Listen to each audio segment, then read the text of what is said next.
Hello, my name is Katie and welcome to my shed. Something a little bit different today. First of all, it's cold. It's what's the word? Very autumnal, stroke winter's creeping in. And I've been up since 4 o'clock this morning. So because I was up so early and I wasn't able to really get on with much in the house, I decided to come out into the shed. So I have started recording this video, but I was not screen ready. It takes a lot to get this face looking this good, and I hadn't had a shower and I was just feeling a bit gross. You just saw my body and me talking. So what we're going to do in a minute is we are going to go back to me talking and watch up until this point, and then we'll carry on with the video. It's a bit backwards. Made sense to me at the time. I didn't want to waste the morning by just scrolling, so that's why I wanted to make a start on the video. So let's go back in time to about 4.5 hours ago, where it's dark outside and there's lots of artificial light, and I'm going to talk about what we're going to do in this video, although you can kind of see because it's over here. Right, see you in a minute. So it turns out I didn't actually record the intro or what I was filming. Go me. So this video is an unboxing of a Speedball intermediate screen printing kit that I have had for a long time and never got around to opening. So that is what we're doing in this week's video. Okay, so here's the kit. And I'm just going to find something to open it with, of course. So I bought this. I bought it from a local art shop called Tyndall's. Now Tyndall's is amazing and I'm really lucky to have it on my doorstep, but they are pricier than if you went online. But you're paying for the convenience and the fact it's a local shop. So I bought this because they have a rewards scheme and I had points to use, and at that point I was doing quite a lot of home printing, and that was probably about 7 years ago. So this kit has never been opened. Consequently, it looks a little bit wobbly and I don't know what it's going to look like inside. It is sealed, but it has been in the shed for about 7 years. So let's open it and have a look at the contents. We'll set up the screen, but also just check it's still functioning. I shall be using a skewer to open it, as is standard for me.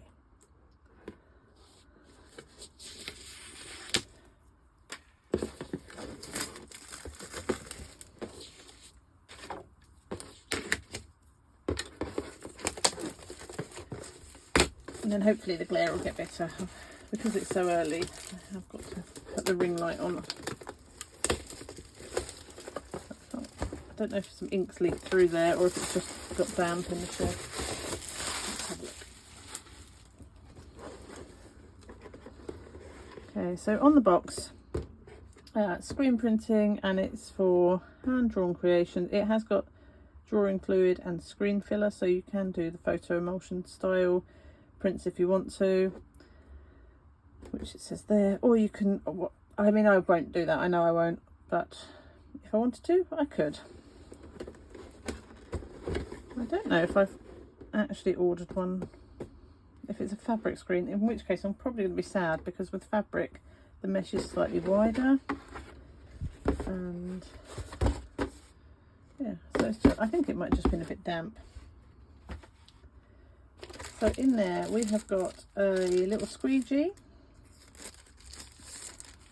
This one is a 9-inch squeegee, dual edge, one side for graphic, one side for fabric, and it's labelled graphic and fabric. I suspect the angle on the edge here for the fabric allows more ink to be pulled through, because you do need more when you're doing fabric. So that is that.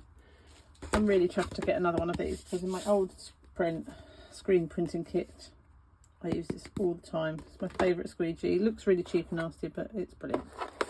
Okay, and then ink wise we have got fabric red. It's like pink red. On the On the phone it's looking quite orange, but I think that's just because of the weird lighting in here, but it looks quite pink in real life. And we've got a black and a little bit of damage in there. That's not surprising. Something's leaked somewhere. I think it's probably this, because this feels empty. So this was a stabilizer. Bottle is not empty apparently.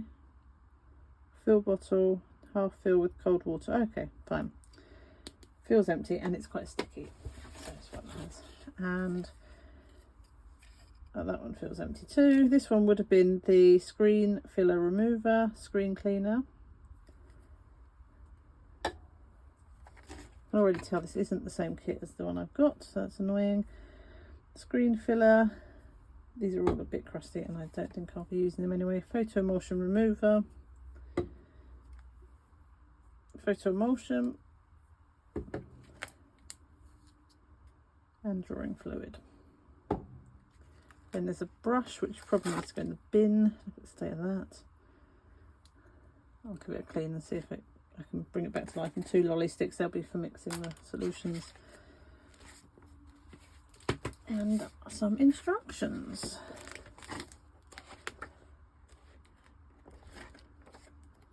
Let's have a look what languages we've got it in. 3 languages. And goes through the equipment, how to set up your workspace. See, let's talk about that. Okay, we'll have a look at that in a moment. Take this out. So there is just the screen, there's no base plate.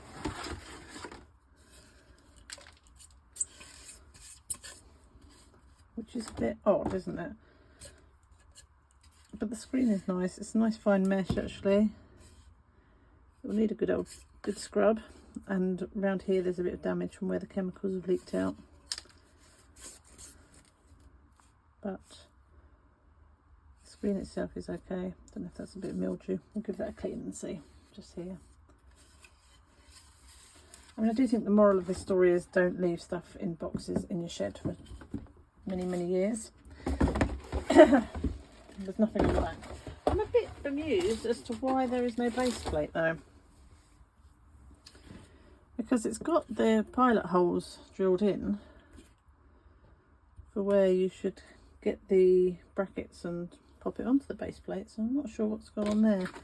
So in effect I've paid, well I didn't pay because it was using vouchers, 80 quid for a screen, which is probably a 20 quid screen, and a little squeegee. Just get my other one just so we can compare. So this is my old one and it's got the base plate on it. So what seems to be missing is this section. Ooh.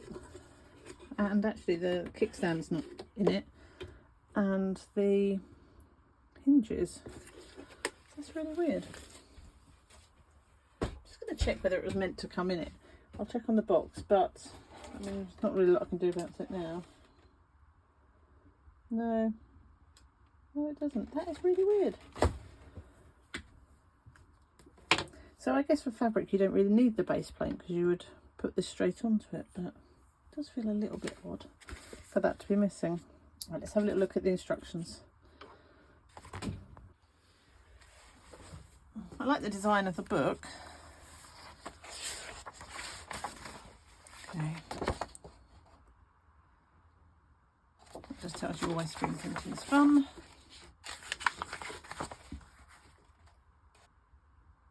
Yeah, it just says optional there.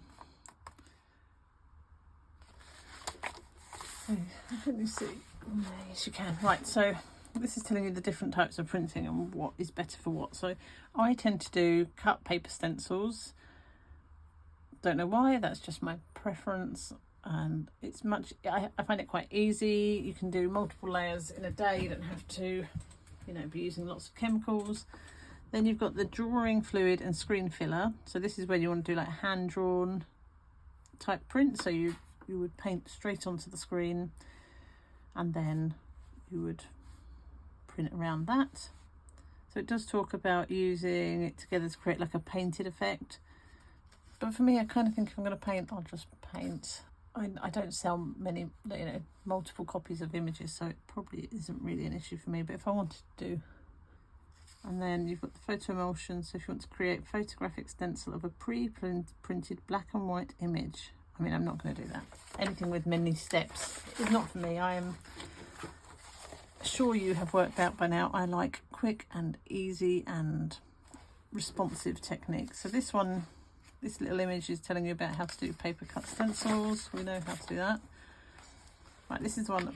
Let's have a look and see whether we can be bothered to do this, as in I can be bothered it. So what you would do is you would paint on your image directly with the drawing fluid. So that's this one, which it does feel like there's quite a lot in there. And I have got some from my last kit, but that'll be very, very old. And you can either sketch your image out on paper first and lightly draw artwork directly onto the screen, making sure you don't puncture the screen, and then use the drawing fluid to paint the image on. Then you use screen filler, and you would drag the screen filler, which was this one, feels like there's some in there, over it. So the drawing fluid acts like a resist, and then you wash the drawing fluid off, and then you're left with the image that you're going to print. So you then create your print. I don't know if it's going to show you what the image would look like. Yes, it does. There, so you do get more painterly effects than you would just with stencils. But for me, I just feel like all those extra steps, I don't know if I could really be bothered just for the sake of a few extra marks. And then it goes into the photo emulsion, which I'm definitely not going to do. But the instructions are there for anybody who would be interested.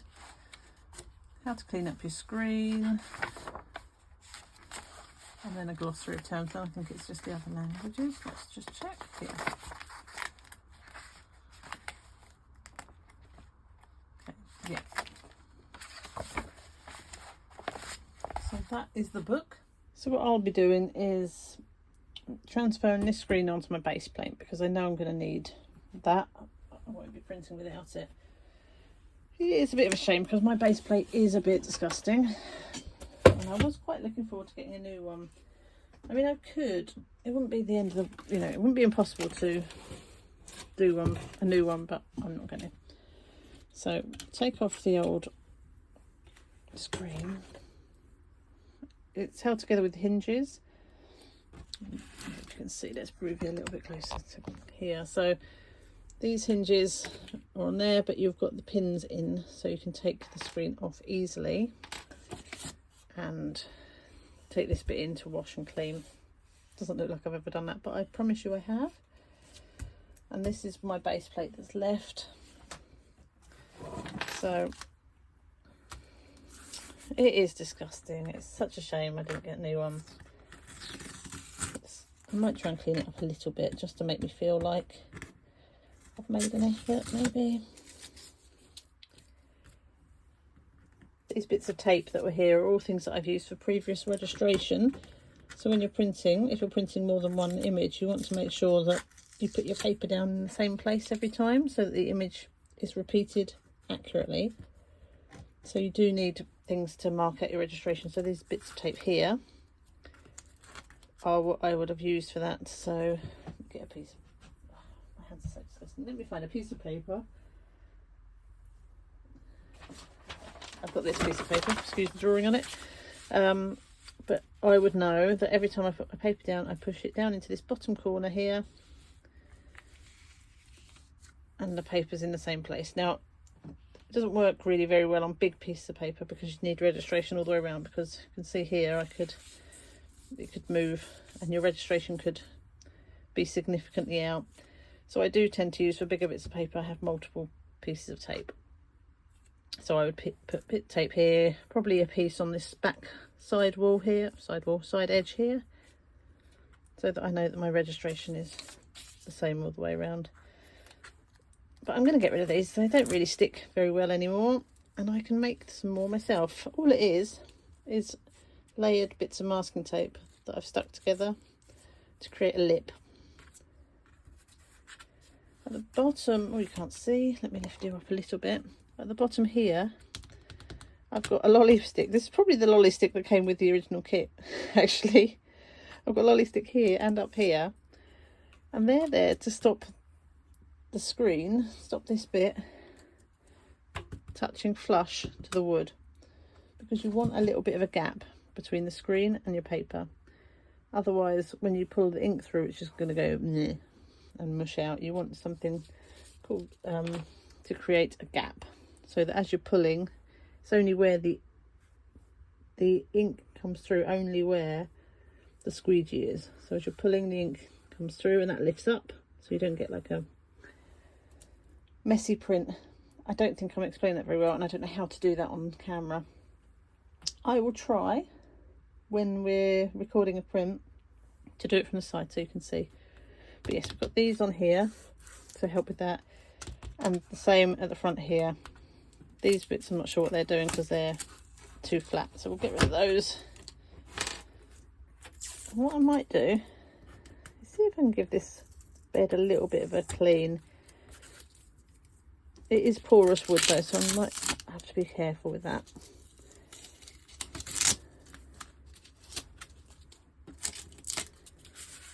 Yeah, it's a bit tacky.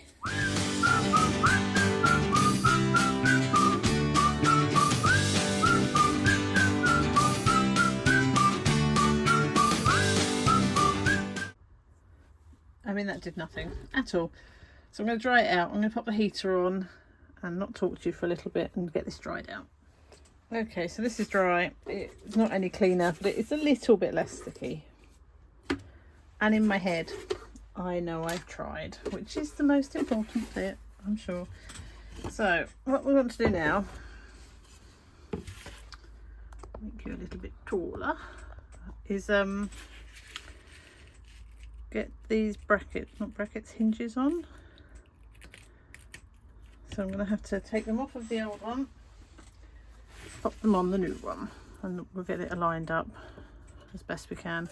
And we're going to nick this as well, the kickstand.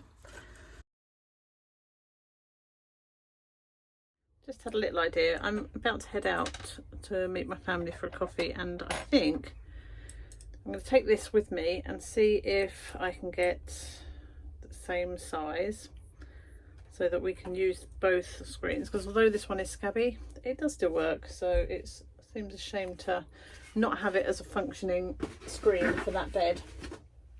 So I'm going to do that, and then when I come back we'll finish up.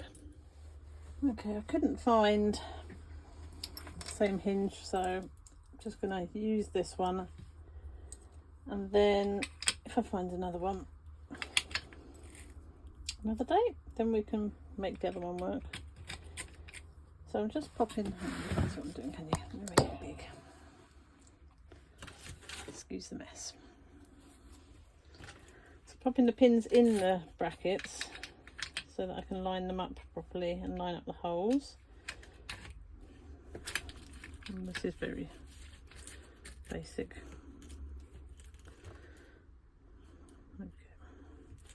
You see there's a little bit of a gap here, because you need the gap to be able to flip it over. And once I've done that, I'll pop the base bits on. There are some pilot holes in it, so let's get these in.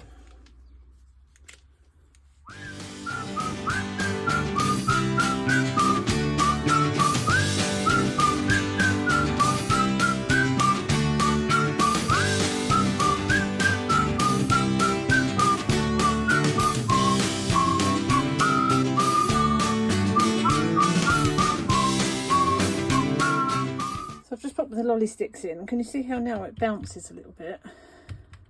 That just means that when I pull it down, hopefully it will give a crisper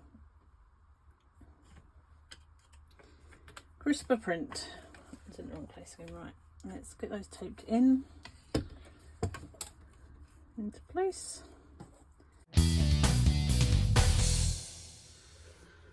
Okay, I haven't got time today to do a print, so I might just do this video as an unboxing one, and then next week we'll do some printing.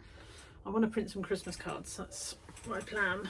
I've been doing a lot of the like watercolour cards, but I don't know, I just fancy doing some Christmas cards, so that's what I'm going to do next week. let's talk about this set. I don't know. It's the first thing. I don't know that it's worth the money. I really love this Speedball set, but this was a different set, and it obviously came with the back plate and it came with different inks. So I think unless you want to have all the different, to be able to do the photo emulsion and the ones with the drawing fluid, probably not your best set. I think for a beginner you'd be better off just getting the bed with the baseboard and the screen with some inks and the squeegee, because they're cheaper. You need the baseboard. So I think I'd have been disappointed if I'd have opened this a few years back and the money, you know, it hurt more because I'd spent that money and spent those vouchers on it. Then I think I'd be disappointed. Because it's been so long sat unopened, I don't really feel like I've lost anything. But I don't know that I would recommend someone buying that kit. That being said, I would recommend having a look at the other Speedball sets, because, strange hat, the Speedball screens, they're really good quality, nice fine mesh, but also the size is really manageable. They're easy to maintain and to wash and to print with because they're quite small. You can do almost up to sort of A4 size. So I definitely recommend the Speedball screen. I don't mind their inks. I won't be doing any fabric, but I have got some of their other inks from before. They're okay. Quite limited on colours, but if you don't want to go out and buy screen printing medium and a whole set of acrylic inks to mix with medium, then I think they're absolutely fine, and then get them. But otherwise I'd be tempted to buy a screen, buy a baseboard, buy some printing medium and some acrylics, because you can mix it a bit better then, and you can play with transparency and things a bit more. That being said, I am still quite chuffed because I've got a nice new screen, so next week I can do some playing on there, print something, and I've got a new one of these squeegees, which is my absolute favourite squeegee to use, so I'm pretty chuffed with that. One day, you never know, I might do some drawing. I'll probably do it on the old screen because I do feel like sometimes it messes the screens up a bit, but I can use the old screen for that. And I can just move the brackets around, hinges. My words are not coming out very easily today, are they? But I can move the hinges around and then it'll be okay. Right. Is that everything? I think that's everything. So it was a bit of a strange one because I haven't done any painting or drawing or printing or anything. We've just chatted about the set, and I am got to go in and get packed. Well, actually we're doing the packing now, so I've got to go and do the tidying because we're going on holiday today, which I can tell you because we've been gone and back now, so I won't be printing them this week, but it will be the next video. Does that make sense? That makes sense. Right, have a lovely week. It's well and truly winter now, so there's going to be even more time lapses than normal just because I can't have the heater on and talk to you. So yeah, have a good week and I will see you soon. Bye.